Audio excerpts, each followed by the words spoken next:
Right, hi everyone, just wanted to post another video on the Hangcha CBD15-JL3 1.5 ton capacity electric pallet truck with manual lowering and lithium battery.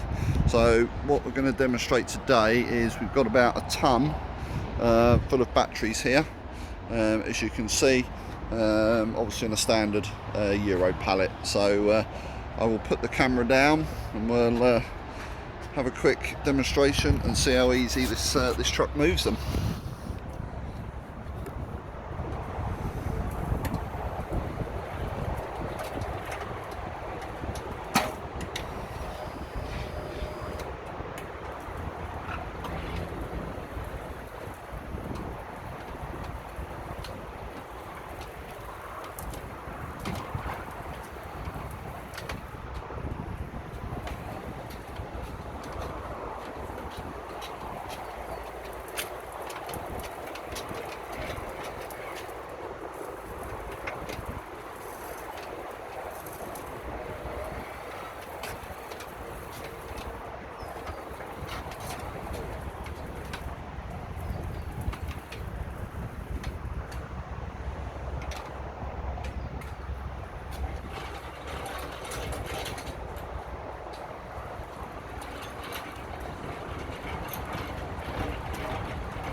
As you can see with the stabilizer wheels, it's very sturdy, very safe, and yeah, very stable. So pretty good machine to have on the bottom, on the back of the lorries, or in your warehouse and moving around heavy equipment.